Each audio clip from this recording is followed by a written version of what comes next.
The rain had turned the glass windows of the small Chicago cafe into blurred watercolor streaks, and inside, a sharply dressed man sat alone at a corner table, tapping his thumb against a cold cup of untouched coffee. His name was Marcus Hale, one of the youngest tech CEOs in the country, but at that moment he didn't feel powerful, successful, or admired. He felt abandoned, humiliated, and just a little lost. He had spent the last hour rehearsing what he planned to say to the woman he thought might finally understand him, only for her never to show up. He didn't yet know that he was sitting at the wrong restaurant, and he certainly didn't know that this accidental mistake would lead him to the very person who would change his life forever. If you believe in kindness, in second chances, and in unexpected miracles, please like, comment, share, and subscribe. Your support helps these stories reach more hearts. Marcus tried to busy his hands by adjusting his cufflinks, wiping a droplet of rain from the table, straightening the napkin beside his plate, anything to distract him from the tightening frustration inside his chest. He wasn't angry at the woman who didn't show. If anything, he was tired of trying to make himself understood, tired perhaps of the loneliness that came with ambition. Everyone saw the success, the headlines, the fortune. No one saw how silent his penthouse felt at night. He checked his phone again. No messages, no missed calls. The only thing he could hear was the soft murmur of customers around him and the faint jazz playing from the cafe speakers. For reasons he couldn't explain, instead of leaving, he remained seated, staring out the window as cars splashed through puddles. Perhaps he needed the quiet.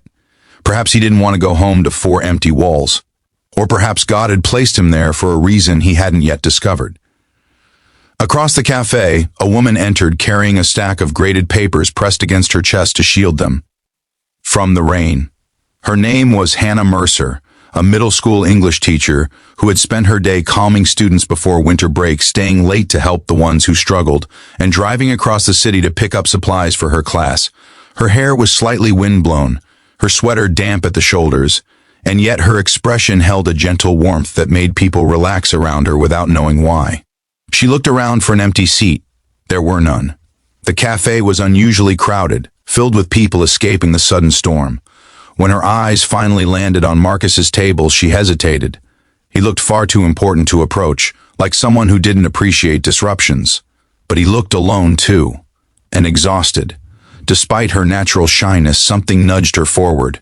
Marcus looked up when a soft voice said, "Excuse me, is this seat taken?" She was smiling politely, apologetically, like she expected him to say no. Instead, he surprised himself by gesturing toward the chair. She took a seat, carefully placing her papers on her lap. Marcus returned to staring out the window, convinced they would sit in silence. But silence never lasts long when two lives are meant to collide. Hannah didn't intrude. She didn't ask questions or start unnecessary conversations.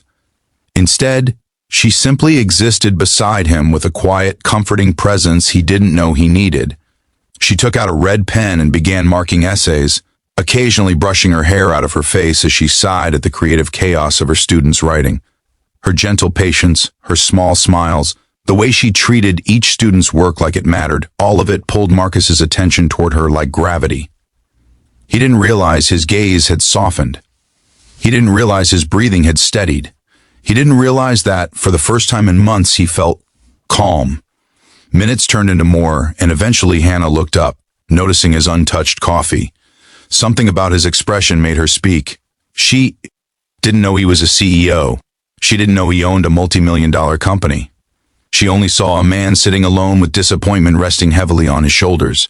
She asked if he was okay, a simple question, a human one. And it unraveled something in Marcus he had kept tightly wound. He told her, briefly, that he had come to meet someone important, only to discover she never arrived. Hannah, without knowing the full story, responded with kindness rather than assumptions. She talked about how sometimes life redirects us for reasons we can't yet see. She told him about her students who struggle but keep trying anyway. She shared how people often end up exactly where they're meant to be, even when the timing feels wrong. Her words settled into him like warm light. He found himself telling her more. Not everything, just enough to reveal pieces of the loneliness he never admitted to anyone. She listened with the patience of a teacher who had learned that everyone carries unseen chapters within them. She didn't judge him, didn't pity him, didn't try to impress him. She simply saw him. The rain outside slowed, The cafe grew quieter, and something unexpected blossomed between them, gentle, delicate, sincere. Hours passed without either noticing. When she finally realized she had overstayed what was meant to be a quick break from the storm, she apologized and gathered her papers. Marcus didn't want her to leave. Not yet. Not when she had unknowingly illuminated a hollow part of him he'd long forgotten. But before he could say anything, she stood, fastening her coat. She gave him a small, warm smile that felt like sunlight after rain. Then she wished him well and told him she hoped the person he came to meet eventually understood his worth. And then she walked out into the fading drizzle. Marcus watched her go, his heart tugging in a way he didn't expect. Something told him he wasn't meant to let that moment slip into memory. He paid his bill, hurried outside, and scanned the street, but she was gone, swallowed by the crowd. That night, he realized something startling. He didn't know her name. Life returned to its usual rhythm, but nothing felt the same. Meetings felt emptier. Successes felt duller. The penthouse felt colder. He found himself returning to that cafe again and again, hoping the universe might grant him another chance. Days later, that chance arrived. He walked in one morning to find the cafe unusually quiet, except for one familiar figure grading papers with her usual gentle concentration. His pulse quickened. She looked up, and the surprise in her eyes quickly turned into a soft smile. She remembered him. This time, he didn't wait for fate. He approached her table and asked if he could join her. She nodded, and just like that, a new chapter began. They talked more freely, sharing stories about childhood dreams, fears, failures, and unexpected blessings. Hannah listened with genuine interest, and her sincerity made Marcus open up in ways he never had. He discovered she had always dreamed of opening a free tutoring center for underserved kids in Chicago, but she had neither the funds nor the connections. He found himself wanting to help, not from a place of charity, but because he believed in her heart. Over the weeks that followed, they grew closer, meeting at the cafe, walking through snowy streets, and finding comfort in each other's presence. Marcus admired Hannah's gentleness, her compassion, her selflessness. Hannah admired Marcus's resilience, his hidden vulnerability, and the way he tried, despite everything, to be better than the world expected. He told her the truth eventually, that he was a CEO, that he had more resources than she could imagine, and that meeting her had changed him. She was shocked, but she didn't treat him any differently. She liked the man he was beneath the title. Together, they turned her dream into reality. Marcus donated space and resources. Hannah created the curriculum and recruited volunteers. The tutoring center opened in a renovated building on the south side of Chicago, offering free after-school support for hundreds of children.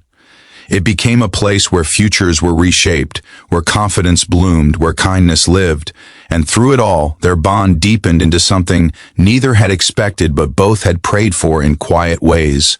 Months later, on a crisp spring evening, Marcus and Hannah returned to the same cafe where everything began.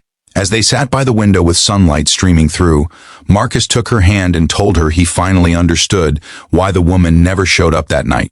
He had been waiting for the wrong person. Hannah, with tears gathering in her eyes, squeezed his hand gently.